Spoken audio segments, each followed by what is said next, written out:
Assalamualaikum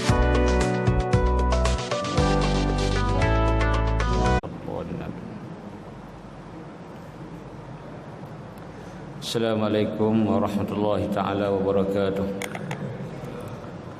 Alhamdulillahilladzi hadana lihadza wa ma kunna linahtadiya laula an hadana Allah. Asyhadu an la ilaha illallah wahdahu la syarika lah wa asyhadu anna sayyidana Muhammadan abduhu wa rasuluh wa safiyyuhu min khalqihi wa habibuh addal amanah wa ballagha risalah wa nashal ummah wa kashafal ghummah wa jahada fillahi haqqa jihadih. Allahumma salli wa sallim wa barik ala sayidina Muhammad wa ala ali sayidina Muhammad wa ala alihi tayyibin wa ashabihi al-hadin wa man tabi'ahum bi ihsanin ila yaumiddin. Rabbana syrah lana sudurana wa yassir lana umurana wahlul 'uqdatam min alsinatina yafqahu aqwalana. Rabbana la tuzigh qulubana ba'da idh hadaitana wa hab lana min ladunka rahmah innaka antal wahhab. Rabbana adkhilna mudkhala sidqi wa akhrijna mukhraja sidqi waj'al lana min ladunka sultanan nasira. Wala haula wala quwwata illa billahil aliyil azim. Amma ba'd. Dikasihi Tuan Imam, Tuan Bilal, seluruh ahli dan kuasa masjid. Alhamdulillah, syukur kita pada Allah Subhanahu Wa Taala dapat lagi sama-sama kita bersua muka, sama-sama kita mengimarahkan rumah Allah ini. Dan pada pagi ini kita menyambung lagi tafsir ayat hukum.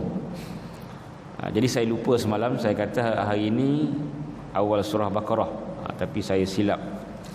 Kalau ikut buku yang ada di tangan saya ni, kitab yang dikarang oleh Syekh Ali Sabuni, seorang ulama tafsir. Yang kedua, perbahasan kedua ataupun muhadarah yang kedua ialah ayat sihir, sebab buku ni hanya pilih ayat-ayat yang berkait dengan hukum. Dia tak tafsir satu persatu, tak tafsir semua. Dia hanya ambil ayat-ayat yang berkait dengan hukum. Jadi muhadarah pertama surah Fatihah selesai. Jadi perbahasan kedua, muhadarah kedua ialah ayat 101 sehingga 103 surah Al-Baqarah. Bukannya ayat 1 hingga 5 yang saya sebut semalam.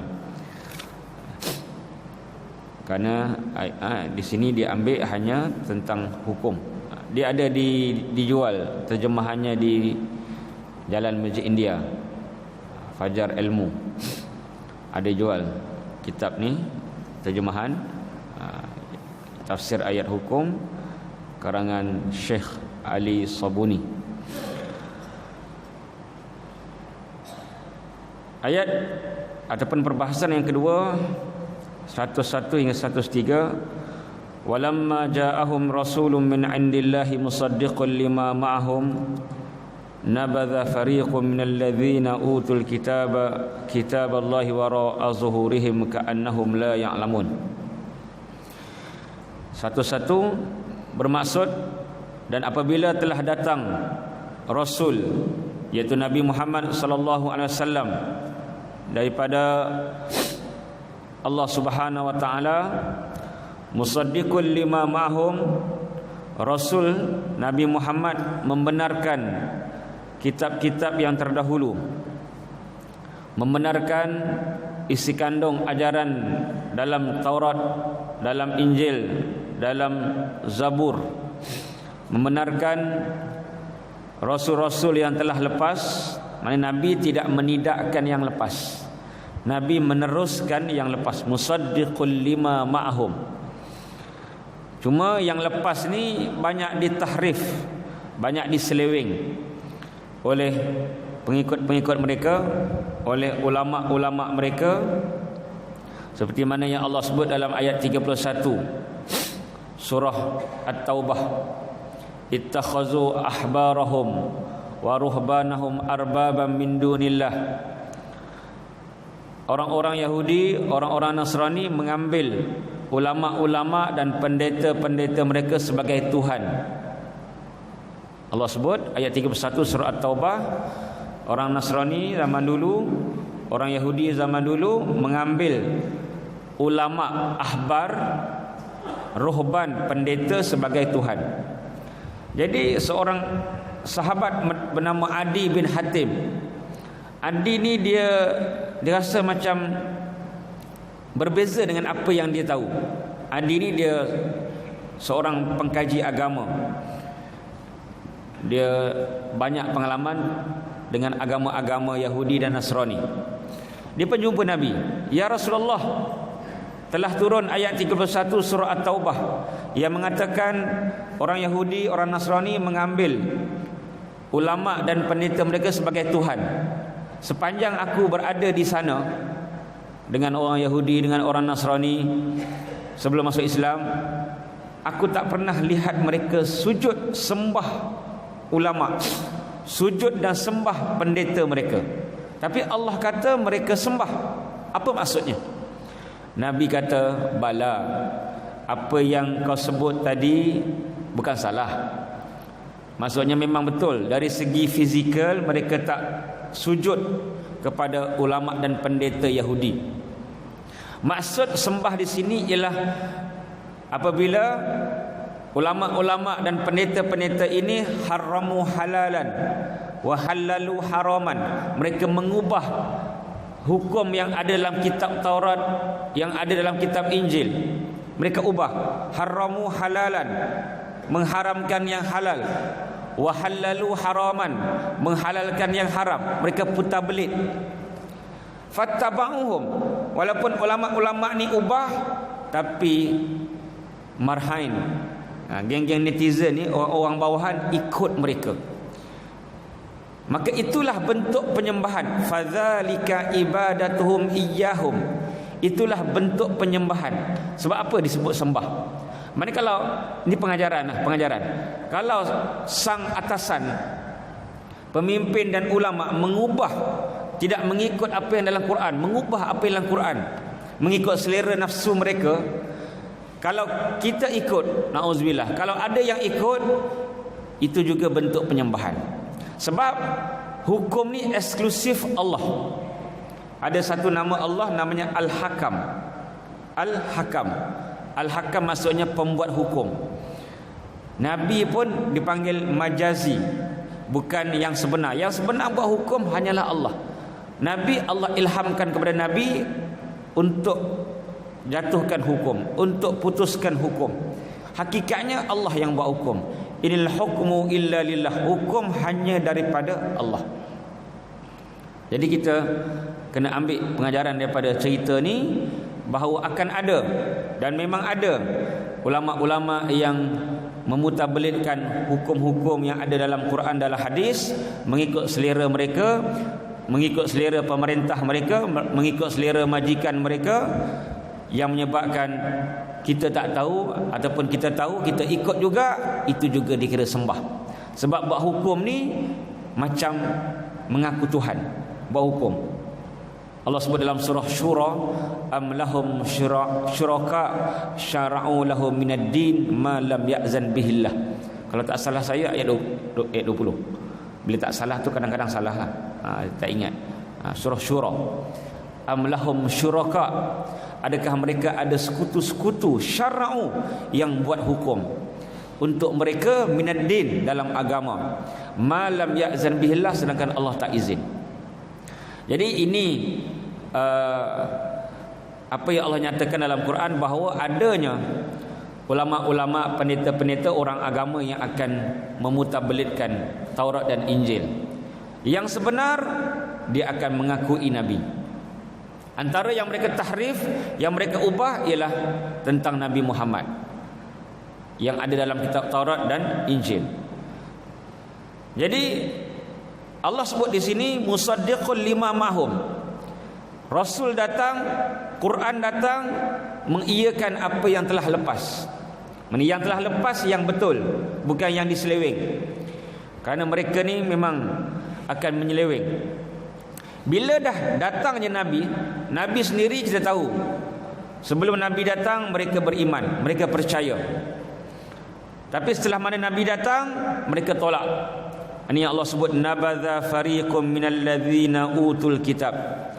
Sebahagian daripada ahli kitab ini akan meninggalkan, akan mencampakkan kitab Allah wara'a zuhurihim, di belakang mereka.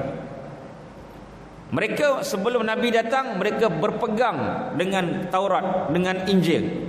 Yahudi dengan Taurat, Nasrani dengan Injil. Dalam Taurat, dalam Injil ada Nabi Muhammad. Malahan mereka siap tawassul lagi. Orang Yahudi Bani Ghadfan, bila Nabi belum datang, belum lahir, mereka sering kalah. Asyik kalah aja kan, kalah memanjang. Kemudian mereka tawassul. Dalam surah Taubah, dalam surah Baqarah ada sebut, wa kanu min qablu yastaftihuna 'alal ladzina kafaru. Mereka sebelum datangnya Nabi, mereka istiftah, minta kemenangan pada Allah dengan berkat Nabi Muhammad. Dan mereka dapat. Mereka dapat kemenangan dengan berkat Nabi Muhammad. Tapi bila datang Nabi Muhammad, yang mereka kenali, falamma ja'ahum ma'arafu kafaru bih. Mereka dah kenal. Malahan mereka kenal Nabi Muhammad lebih dari kita kenal. Lebih dari kita kenal. Sebab Allah sebut alladzina atainahumul kitab ya'rifunahu kama ya'rifuna abna'ahum. Orang-orang Yahudi, orang-orang Nasrani pada zaman dulu, mereka diberikan kitab, kitab Taurat, kitab Injil. Ya'rifunahu kama ya'rifuna abna'ahum. Mereka kenal Nabi macam kenal anak mereka sendiri. Adakah kita semua umat Nabi Muhammad kenal Nabi macam kenal anak kita? Ramainya tidaklah.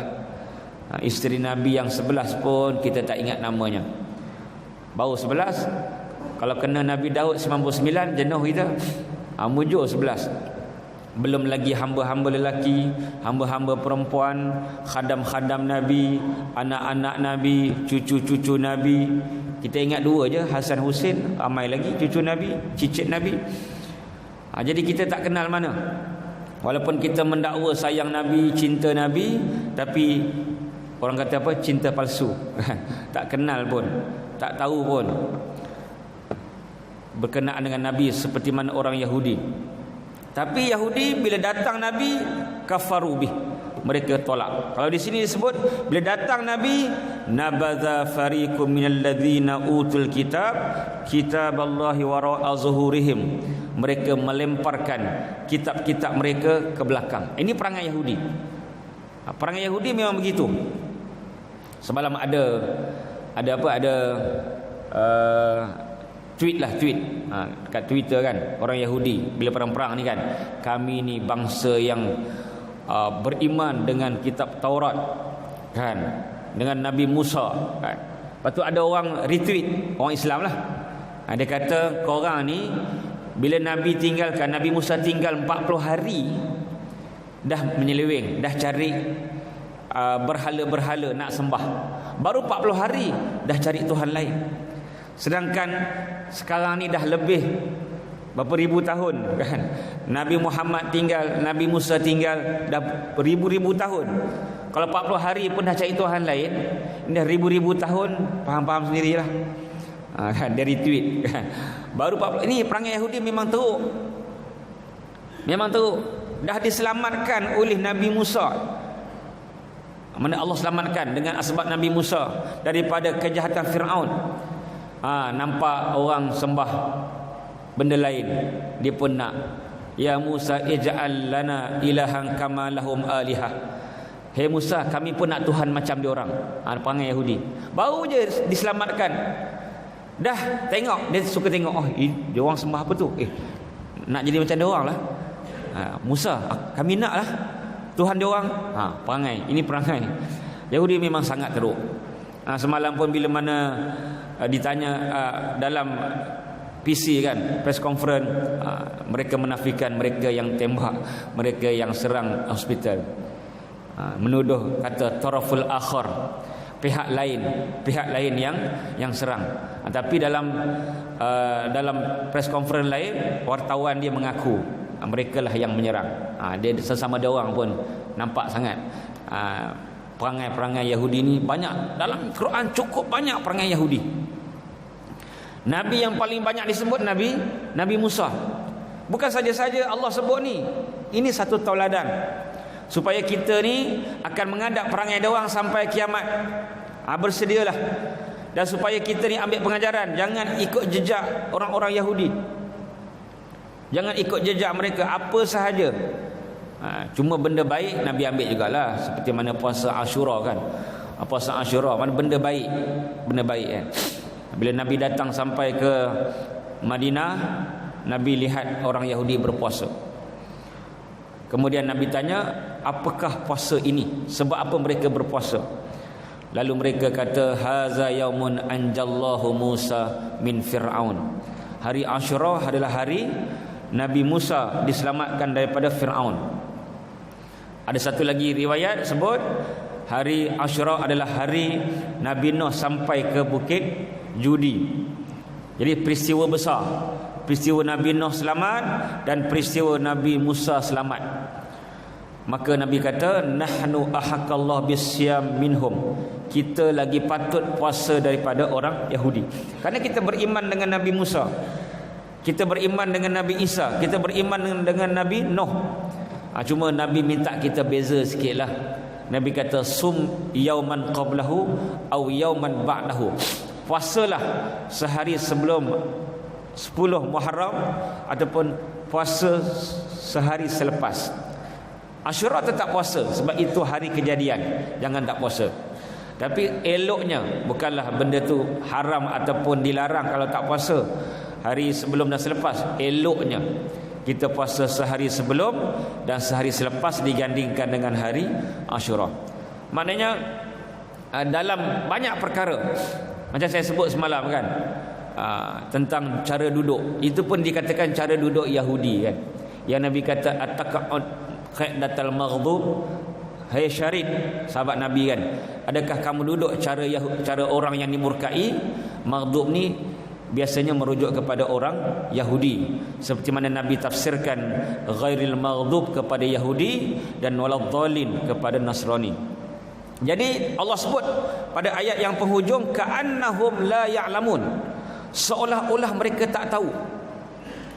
Mereka ni sangat tahu, sangat kenal Nabi Muhammad, tapi bila datang Nabi Muhammad mereka buat-buat tak tahu, buat-buat jahil. Ka'annahum la ya'lamun. Kerana sikap ego mereka, sikap sombong mereka. Mereka sombong.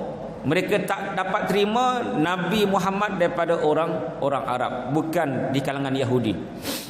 Mereka mendakwa mereka sahaja yang masuk syurga.